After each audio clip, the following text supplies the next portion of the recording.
like John said, he told Coach Thompson he wanted to finish. Was that in your mind too, that once you've got him out there in mid-game, let's just go with it and save whatever's left for the rest of the weekend? Yeah, I think, Butch just does such a great job of, hey, John, how do you feel? Coach, we got 6 outs to go. I'm getting all 6 outs. That's the kind of comment you're going to get from Jonathan Holder. But you got to read between the lines and understand, if he's starting to lose velocity and lose command, he got 65 pitches in, but, it's pretty economic when you consider how many strikes he threw. So certainly, we felt the game was at hand when he came into the ball game, and, that's where the game is going to be won and lost, and that's when we bring in our best guys out of the bullpen, and certainly he's one of those 2 guys.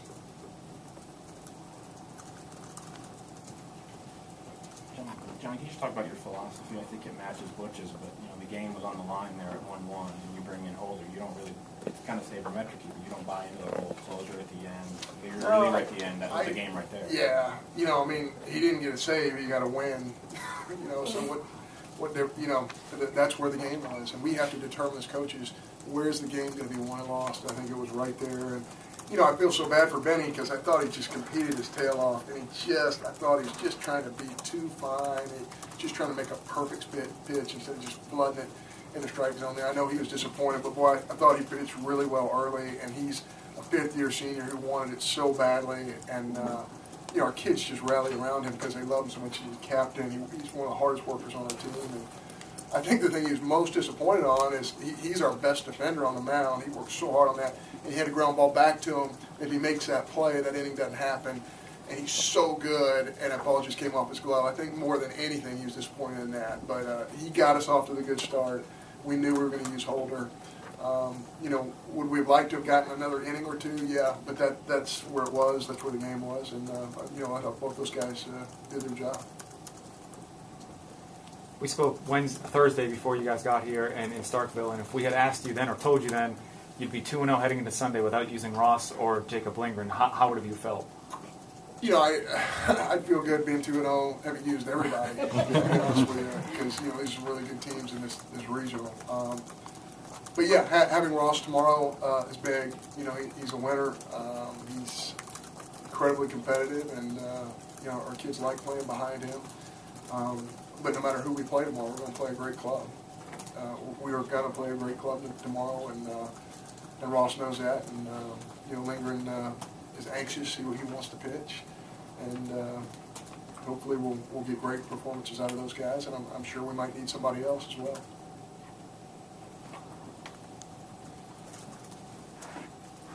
How's this Jackson State team size up against other 4 seeds you've seen at regionals before? They're real good. I mean, I think this is the biggest mismatch of an RPI I think I've ever seen. I don't know what their RPI is exactly, but it does not reflect who they are. They're a really good team, and they can beat anybody, and I think they've proven it. I was watching them today against Alabama, who's a very good team as well, and they're right in the middle competing their tail off with Alabama. I mean, they're a really good team. I mean, they do a lot of little things that your average Joe might not notice.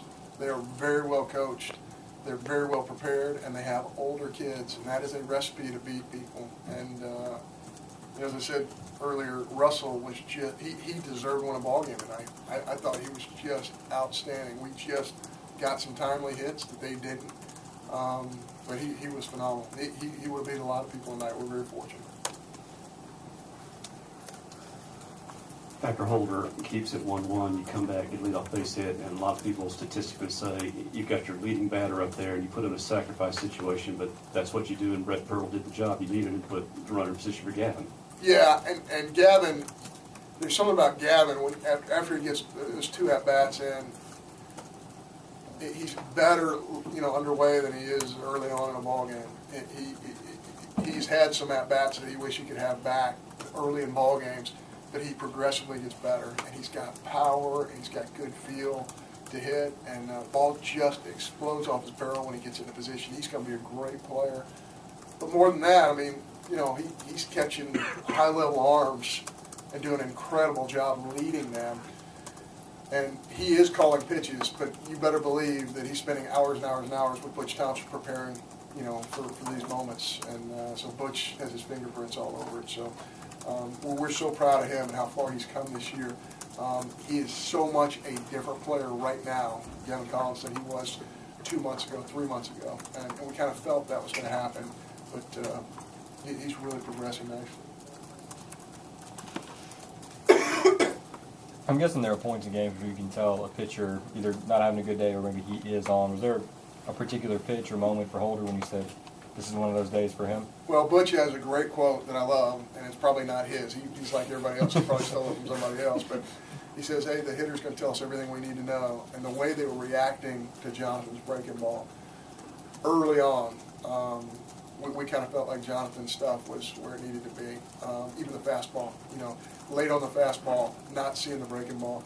And we're pretty fortunate because Jonathan, against right-handed hitting, and they had an 8-man right-handed hitting lineup that kind of fell into place for us as well. But you got to go out there and execute. You got to shove it in the zone. And I think that more than anything, that's what Jonathan did. I mean, I'm just looking at the numbers here: 365 pitches and 49 out per strike. So that's 16 balls out of 65 pitches. That's for a guy's got a power arm and a great breaking ball. That's pretty good stuff.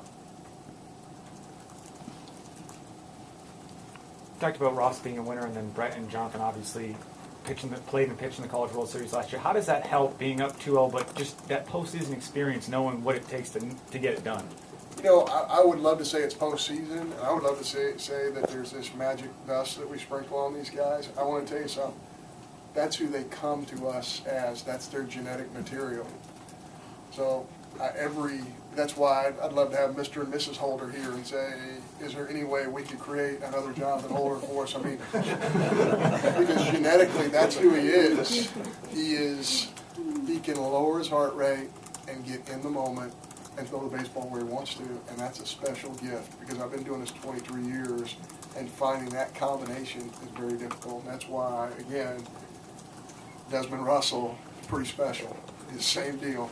Lower his heart rate, make the big pitch when it matters, and get you out in front of his changeup or his breaking ball, or throw 90-mile-an-hour fastball by you when you're looking off speed. Pretty impressive stuff. Great ball game.